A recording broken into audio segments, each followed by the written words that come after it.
ফিকাহ ইফতার পড়ায়েন না। নতুন দিন এসেছে, এখন ফিকাহ এবং ইফতার সাথে আপনারা কাজা পড়ানো শুরু করেন। আমি ইমারতে ইসলামিয়া দেখে এসেছি, সেখানে এখন শুধু ইফতার পড়ানো হয় না, সেখানে সকল দারুল ইফতার নাম হলো দারুল ইফতার ওয়াল কাজা।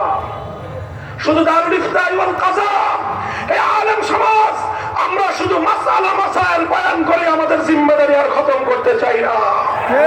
হে মুফতি সাহেবান, শুধু ফতোয়া দিয়েই আমরা আমাদের দায়িত্ব ক্ষান্ত করতে চাই না।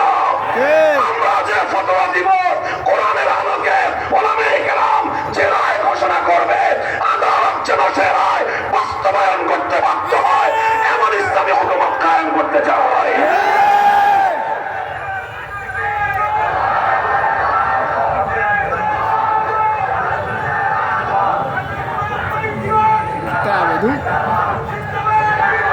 মোল্লা আব্দুল হাকিম হাক্কানিকে জিজ্ঞাসা করলাম, আপনাদের দেশের বিচার ব্যবস্থার বৈশিষ্ট্য কি? তিনি সংক্ষেপে বললেন, আমার দেশের বিচার ব্যবস্থার বৈশিষ্ট্য হলো এই যে এখানে যে কোনো বাদী যদি আদালতের শরণাপন্ন হয়, বিচার এবং ফরিয়াদ দিয়ে তার বিচার আদালতে গ্রহণ, তার ফরিয়াদ আদালতে দাখিল হওয়ার 2 সপ্তাহের মধ্যে আদালত তার মামলার রায় ঘোষণা করতে বাধ্য। কয় সপ্তাহ? 2 সপ্তাহ। কয় সপ্তাহ? 2 সপ্তাহের মধ্যে আদালত রায় ঘোষণা করে। যদি 2 সপ্তাহের মধ্যে বাদী বিবাদী সাক্ষী তাদের সকলের বক্তব্য শুনে আদালত বিচার প্রক্রিয়া সম্পন্ন করতে না পারে, অক্ষম হয়, আদালতকেই উচ্চ আদালতের কাছে অ্যাপ্লিকেশন করতে হয় যে আমি 2 সপ্তাহে এই বাদীর বিচার করতে পারছি না, আমার আরো 1 সপ্তাহ প্রয়োজন। উচ্চ আদালত যদি নিম্ন আদালতকে আরো 1 সপ্তাহ সময় দেয়, তখন তিনি 2 সপ্তাহের পরে আরো 1 সপ্তাহ সময় পাবেন। তোমার দেশে যাও তুমি বিচার চাইতে। আমার বাংলাদেশের বিচার ব্যবস্থাকে, বাংলাদেশের কথা আমি কি বলবো, দোষ তো বাংলাদেশের না, দোষ তো বাংলাদেশের না, দোষ তো বাংলার মাটির না, দোষ তো বাংলার জনগণের নয়। দোষ হলো তাদের যারা আমাদের দেশে উপনিবেশ কায়েম করেছিল, সেই ব্রিটিশ শাসন ব্যবস্থা।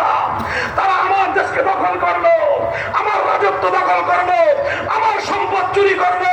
আমার সম্পদ চুরি করেই তারা ক্ষান্ত হয় নাই, আমার দেশের সম্পদ লন্ডনে পাচার করেই তারা ক্ষান্ত হয় নাই। আমার শিক্ষা ব্যবস্থা ধ্বংস করে দিল, আমার শাসন ব্যবস্থা ধ্বংস করে দিল, আমার বিচার ব্যবস্থাটাও ধ্বংস করে দিয়ে ব্রিটিশের মানব রচিত এক কালা কানুনের মাধ্যমে আমার দেশের বিচার ব্যবস্থাকে তারা গড়ে তুললো। ঠিক। সেই বিচার ব্যবস্থার মূল কথা হলো এই, টাকা আছে যার বিচার পাবে সে, টাকা নাই যার বিচার পাবে না সে। আমার এই কথার যদি ব্যাখ্যা জানতে চান, লম্বা দাস্তান আপনাদেরকে আমার শোনাতে হবে, বহু লম্বা ইতিহাস আমাকে বলতে হবে। কারাগারগুলোর 4 দেয়ালের মধ্যে দুঃখজনক এমন অনেক হাজারি আর অনেক কান্নার আওয়াজ শোনা যাবে, অনেক কান্নার করুণ কাহিনী বলতে হবে। বর্তমান এই প্রলম্বিত ব্রিটিশ প্রবর্তিত বিচার ব্যবস্থার অবিচারের কারণে কত নিরপরাধ মানুষ জেলখানার 4 দেয়ালের মধ্যে হাহাকার করে কাঁদছে, ডুকরে ডুকরে কাঁদছে। একই মামলা, আসামি 2 জন, একজনের বাপ বড়লোক, আরেকজনের বাপ গরিব লোক অথবা বাপ নাই, তার কোন অভিভাবক নাই। 2 জন একই মামলায় ঢুকেছে। তার যে টাকাওয়ালা, যার মামা আছে, বাপ আছে, খালু আছে, রাতারাতি বড় ব্যারিস্টার ভাড়া করলো। সেই ব্যারিস্টার গিয়ে নিম্ন আদালতে জামিন চাইলো, না দিলে জজকোর্টে চলে গেল, না দিলে রাতারাতি 21 দিনের মাথায় চলে গেল হাইকোর্টে। হাইকোর্ট থেকে জামিন নিয়ে 1 মাসের মধ্যে বন্দি বের করে নিয়ে আসলো। আর তারই কেস পার্টনার, একই মামলার অপর আসামি, ওর মামুও নাই, খালুও নাই, দুলাভাইও নাই, বাপ নাই, চাচা নাই, গার্জিয়ান নাই। শুধু এই কারণে 14 বছর পর্যন্ত জেল খাটতে হচ্ছে, বিচার হয় নাই। এখনো পর্যন্ত আসামি হিসেবে কারাগারে অন্ধকার কারা প্রকোষ্ঠে আত্মচিৎকার করে তার দিন কাটতেছে। যদি মনে করেন বাড়ায় বলতেছি যে দেখে আসেন, আমরা নিজেরা দেখে এসেছি, প্রত্যক্ষদর্শী। এটা কেন? এটা হলো বিচার ব্যবস্থার বৈষম্য। আমরা চাই ব্রিটিশ প্রবর্তিত কালা কানুনের বৈষম্যের বিচার সামনের বাংলার মাটি থেকে বঙ্গোপসাগরে ভাসিয়ে দাও। আল কোরআনের বিচার ব্যবস্থা কায়েম করো। মুহতারাম হাজিরিন, এত দ্রুত বিচার করা হয় এবং আপিলের সুযোগ আছে, উচ্চ আদালত আছে, সর্বোচ্চ আদালত আছে। 3 আদালতে 2 সপ্তাহ 6 সপ্তাহের মধ্যে বিচার কার্যকর হয়ে যাবে। এই জন্য সেই জনপদে সকল সন্ত্রাসী জানে, যদি আজকে আমি কারো জানমালের নিরাপত্তা বিঘ্নিত করি, আগামীকাল আমাকে আদালতে বিচারের সম্মুখীন হতে হবে। এই জন্য কেউ কোনো অপরাধ করার সাহস পায় না। মুহতারাম হাজিরিন, কথা অন্য প্রসঙ্গে চলে গেলাম। এই জাতীয় কিছু কথা আপনাদেরকে এই জন্য বললাম যে আলহামদুলিল্লাহ 40 বছর পৃথিবীর 2 সুপার পাওয়ার সঙ্গে লড়াই করে, যুদ্ধ করে আমার আর তোমার মতো একদল ইমানদার, তারা তাদের দেশে ইসলামী ইমারত কায়েম করেছেন, তারা তাদের জমিনে আল্লাহর কোরআনের রাজ কায়েম করেছেন, তারা তাদের জমিনে ইসলামী খেলাফত কায়েম করেছেন, তারা তাদের জমিনে আল্লাহর কোরআন শুধু মসজিদে তেলাওয়াত করে না, তারা তাদের জমিনে আল্লাহর কোরআন শুধু মাদ্রাসায় তেলাওয়াত করে না, তাদের জমিনে যেই কোরআন মসজিদে তেলাওয়াত হয়, যেই কোরআন মাদ্রাসায় তালিম হয়, সেই দেশের প্রতিটি মন্ত্রণালয়, প্রতিটি আদালত সেই কোরআন অনুযায়ী পরিচালিত হয়। নারে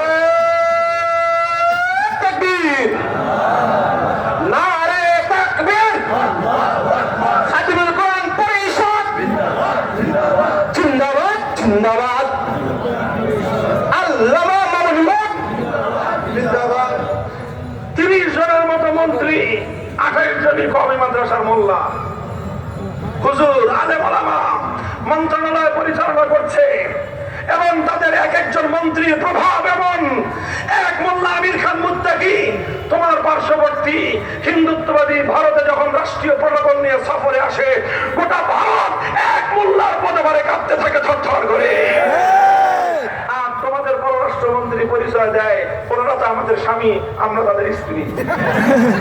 লজ্জা হয় আমাদের লজ্জা হয়। কারণ কি, আমাদের কোন জিনিসের অভাব? তারা মোল্লারা যদি পারে, আমরা মোল্লারা পারি না কেন? একটাই ব্যবধান, তারা আল্লাহর কোরআনকে সমাজ ব্যবস্থায় কায়েম করেছে, আল্লাহর কোরআনকে রাষ্ট্র ব্যবস্থায় কায়েম করেছে। কোরআন সেই জাতিকে পৃথিবীতে সম্মানিত করেছে। वो जमाने के मुअज़्ज़ज़ बने हामिले कुरआन होकर और अब तुम खार बने हो तारिके कुरआन होकर। তারা সম্মানিত হয়েছে কোরআনকে ধারণ করে, তোমরা সম্মান খুইয়েছো কোরআনকে বর্জন করে। বলবা হুজুর, আমরা কোরআন বর্জন করলাম কোথায়? আমাদের মসজিদগুলোতে তো কোরআন তেলাওয়াত হয়, আমাদের মাদ্রাসাগুলোতে কোরআনের তালিম হয়, আমাদের মাহফিলগুলোতে তো কোরআনের তাফসীর হয়। আমি বলবো যে হ্যাঁ, আমরা কোরআনের তেলাওয়াত করি, আমরা কোরআনের তালিম করি, আমরা কোরআনের তাফসীর করি, আমরা ব্যক্তিগত জীবনে, পারিবারিক জীবনে আল্লাহর কোরআনের বিধানগুলোকে মানবার চেষ্টা করি, কিন্তু আমার বৃহত্তর সমাজ এবং রাষ্ট্রে আমরা আল্লাহর কোরআনকে বিজয়ী করতে পারি না। আমি খেলাফতের এই বায়াতের আলোচনা এখানেই সমাপ্ত করতেছি। একটা শপথের মাধ্যমে আমি আমার এই আলোচনা এখানে সমাপ্ত করে মূল আলোচনার দিকে আমি ফিরে যেতে চাই। আমি বলতে চাই, আল্লাহর কোরআনের মাহফিল থেকে হে সিলেটের আমার ইমানদার, ইমানি যশোরে বলিয়ান শাহজালালের পূর্ণভূমির সন্তানেরা, ইমানদার তাওহীদি জনতা, স্কুল, কলেজ, ইউনিভার্সিটি, আলিয়া মাদ্রাসা, কওমি মাদ্রাসার সন্তানেরা, তোমরা আরেকবার হাতে হাত রাখবা। শুধু ফ্যাসিবাদের বিদায়ের জন্য নয়, শুধুমাত্র স্বৈরতন্ত্রের বিদায়ের জন্য নয়, আরেকবার আমরা হাতে হাত রাখতে চাই আল্লাহ জমিন থেকে সকল মানব রচিত তন্ত্র মন্ত্রকে ঝাঁটা পেটা করে বিদায় করবার জন্য।